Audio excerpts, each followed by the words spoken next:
All right. I know for this first one, probably I won't end up having a lot of people watching live because I didn't announce that I was going to do this. Coming to you from Jakarta, Indonesia, and basically talking to you about Troop Bravo, which is a group of long-tailed macaques that I do an informal study on in North Jakarta, in a public park, actually, where I just take my camera and a notebook and I do observations. And as I observe the long-tailed macaques, I record their behaviors, health assessments, population notes, and I pass that data on to larger organizations or organizations that are involved in collecting information like that to help the conservation status of the long-tailed macaque. So long-tailed macaques are actually endangered species now, which is a relatively new classification for them. They've been on the threatened list for a while, but their numbers have dropped so rapidly in the past couple of years, especially during the pandemic, that they are now endangered species, officially endangered species. So that's the background. And if you're joining me, you probably know what I do and you know who I am. So I'm not going to fill too much time with that. Basically, just an update on the troop, on the group. One of the things that happened fairly recently is the troop was actually selected to be removed from the park and relocated someplace else. And they began the park officials began a trapping operation to remove them, and that was very quickly interceded by NGOs and organizations, Indonesian and international organizations that were able to advocate for a better plan to reduce the human and macaque negative interactions which had started to occur. My role in that was just advisory because I'm not officially connected to any organization and I'm just an individual who does what I do as a hobby, even though I make cool t-shirts and stuff like that. I'm just a guy with a hobby and a background in conservation and animal studies.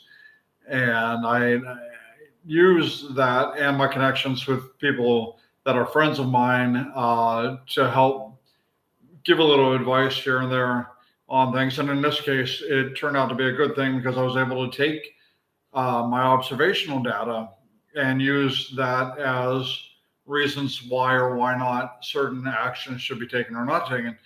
So that was a couple months ago, and a few weeks ago, the entire troop was accounted for and agreed to be, by all parties, agreed to be maintained in the park without being relocated, and they would work more on public education and interpretive signage, that sort of thing. Well, last week they actually placed new interpretive signage and some really neat visuals that'll help people learn about long-tailed macaques, monkeys in general, and how to safely observe them, and also to realize that even though you see a lot of social media that promotes feeding them, you should never feed a wild monkey. Never offer food or whatever. It leads to negative interactions. It always leads to negative interactions.